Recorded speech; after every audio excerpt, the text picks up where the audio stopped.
1월 24일 주식시장 하지슈. 지난해 주식 공모 발행액이 대여급 기업 공개 지연 등 영향으로 전년 대비 반토막 수준으로 쪼그라들었다. 23일 금융감독원이 발표한 2023년 기업의 직접 금융 조달 실적에 따르면 작년 주식 공모 발행 실적은 10조 8,569억 원으로 전년 대비 50.5% 감소한 것으로 집계됐다.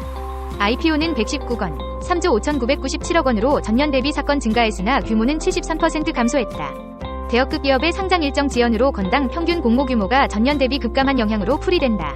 시장별로는 코스피가 5건 9,962억 원, 코스닥은 114건 2조 6,035억 원이 각각 발행됐다. 유상증자는 65건, 7조 2,572억 원으로 같은 기간 6건 증가했으나 규모는 15.5% 감소했다. 경기 부진에 따른 투자 환경 악화로 시설자금 수요 등이 감소한 영향으로 해석된다. 시장별로 코스피가 16건, 5조 2,659억 원 발행에 가장 규모가 컸고 이어 코스닥, 비상장사, 코넥스 순으로 나타났다. 반면 지난해 회사채 발행액은 늘었다. 회사채 발행 실적은 총 4,288건, 234조 8,113억 원으로 전년 대비 28.6% 증가했다. 일반 회사채는 446건, 43조 2,809억 원으로 같은 기간 42.5% 증가했다. 러시아 우크라이나 전쟁 장기화와 인플레이션 등 대내외 불안 요인들로 투자자들의 위험 회피 성향이 강해지면서 AA 등급 이상 우량물의 비중이 늘었다. 금융채는 2,810건, 174조 1,280억 원으로 전년 대비 26% 늘었다. 고금리 예금 상품 만기 도래, 대출 수요 증가 등으로 은행채 발행이 크게 증가한 영향이다. 지난해 말 기준 전체 회사채 잔액은 641조 3,262억 원으로 전년 대비 2.9% 증가했다. 한편 지난해 기업어음화 단기사채 발행액은 1,263조 9,849억 원으로 전년 대비 18.5% 감소했다. 회사채 발행 여건이 다소 개선되면서 단기 조달 수요가 상대적으로 감소한 영향으로 풀이된다. 중학개미들이 경기 침체와 미중 갈등 격화로 맥을 못 추고 있는 중국 본토 주식시장에서 빠르게 이탈하고 있는 것으로 나타났다. 증시 전문가들은 중국 증시의 부진이 한동안 이어질 가능성이 큰 만큼 자금을 미국, 일본 증시 등 다른 곳으로 돌리는 국내 투자자들이 더 늘어날 것이라고 전망했다.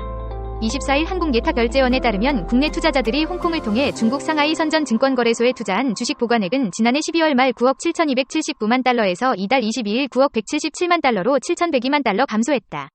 1년 전인 지난해 1월 말 16억 8,388만 달러와 비교하면 1년 사이 7억 8,211만 달러나 급감했다. 2년 전인 2022년 1월 19억 6,724만 달러에 비하면 절반에도 못 미치는 수준이다. 특히 올해 국내 투자자들의 중국 주식 보관액 감소는 단순히 주가 하락에 따른 평가액 저하에서만 비롯된 게 아닌 것으로 풀이된다. 예탁원에 따르면 개인 투자자들은 올 들어 22일까지 중국 본토 주식을 총 852만 달러어치 순매도했다. 이미 지난달 순매도 금액인 819만 달러를 뛰어넘었다. 지난해 11월만 해도 이들은 중국 본토 주식을 1,913만 달러어치 순매수했다. 올 국내 투자자의 해외 주식 순매수 상위 리스트에도 중국 본토 상장 종목은 단 1개의 이름도 올리지 못했다. 22일 기준 올 들어 국내 투자자의 해외 주식 순매수 상위 50개 종목 가운데 48개는 마이크로소프트, 테슬라 등 미국 종목이었다. 국내 투자자의 중국 증시 외면은 올 들어 현지 경제 상황에 대한 우려 때문이다. 특히 올 11월 미국 대선을 앞두고 미중 패권 전쟁이 더 심화될 것이라는 예측 탓에 외국인 자금이 썰물처럼 빠지면서 수급 상황도 걷잡을 수 없이 악화하고 있다. 실제 중국 상하이 종합지수와 선전 종합지수는 올 들어 전거래일까지 각각 6.86%, 11.49% 하락해 같은 기간 6.65% 내린 코스피 지수보다 낙폭이 컸다. 글로벌 고금리 국면에서도 올 들어 0.83%, 9.2%씩 상승한 미국 다우존스 지수, 일본 니케이 지수와는 비교조차 힘들다. 상하이 종합지수는 22일 하루에만 2.68% 떨어지기도 했다.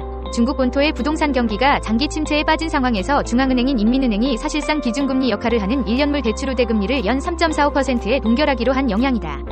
중국 대표 벤치마크 지수인 CSI 300 지수도 같은 날 3,218.90포인트까지 내려 코로나19 발생 직전인 2019년 1월 31일 이후 5년 만에 가장 낮은 수준에 도달했다. 중국 상황이 녹록지 않자 미래에셋 자산운용의 미국 계열사 글로벌엑스는 최근 뉴욕 증시에 상장한 중국 관련 상장지수 펀드 10개를 대거 청산했다.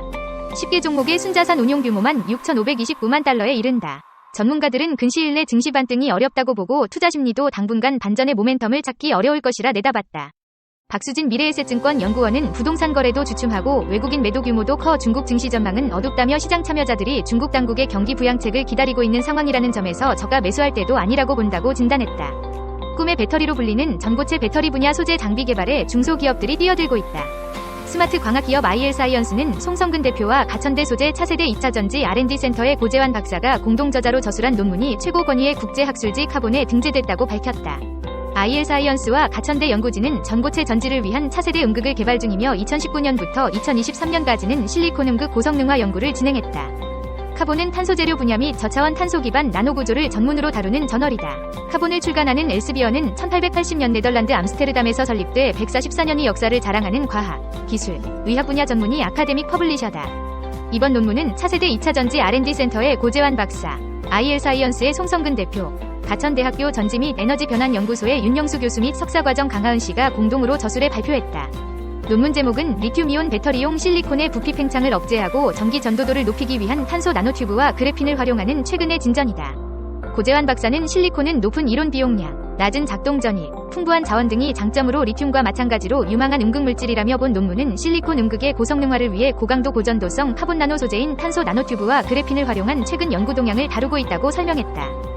탄소 나노튜브와 그래핀은 최근 개발된 고강도 고전도성 탄소 동소체로 제조 방법이 발견된 후 다양한 산업에 적용하기 위한 시도들이 추진되고 있다. 특히 리튬이온 배터리의 전극 제조 분야에서도 많은 연구들이 진행되고 있다.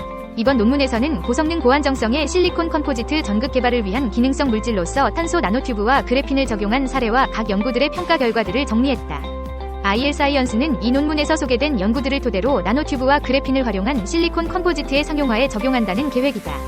IL 사이언스 관계자는 리튬 2차 전지에서 가장 이상적인 음극물질인 리튬 음극과 실리콘 음극 개발에 주력하고 있다며 이 논문에서 다룬 카본 나노 소재뿐만 아니라 가천대 전지 및 에너지 변환 연구센터에서 개발 중인 고성능 이온 전도체를 활용한 고성능, 고안정성 실리콘 복합재 음극의 설계 및 제조도 산학협력을 통해 연구 중이라고 밝혔다. 국내 자산운용사가 해외 시장에 상장한 비트코인 선물 ETF도 있다. 삼성 자산운용이 홍콩 시장에 상장한 삼성 비트코인 선물 액티브 에펀드 파인드 미래에셋 자산운용의 캐나다 ETF 운용 자회사인 호라이즌스 ETF 스위 베타 프로 인버스 비트코인 ETF 등이다. 해외 주식 계좌가 있다면 해외 주식을 거래하는 것과 같이 비트코인 선물 ETF도 거래할 수 있다. 미국의 비트코인 현물 ETF 승인으로 비트코인 ETF에 대한 관심은 커졌지만 현물 ETF 거래가 막히면서 국내 투자자들의 자금은 선물 ETF로 쏠리고 있는 것으로 나타났다. 한국예탁결제원 증권정보 포털에 따르면 국내 투자자들은 이달 들어서만 비트코인 레버리지 선물 ETF인 EX 비트코인 스트래티지 ETF를 3,266만 달러 규모 순매수한 것으로 집계됐다. 이는 전체 미국 종목 중 36번째로 많이 순매수한 규모다.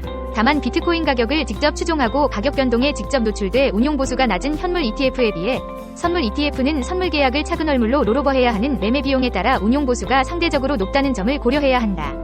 미국에서 상장된 비트코인 현물 ETF의 운용 보수가 0.25% 수준인 데 비해 대표적인 비트코인 선물 ETF인 프로쉐어즈 비트코인 스트래티지 ETF는 0.95%로 거의 4배에 달한다.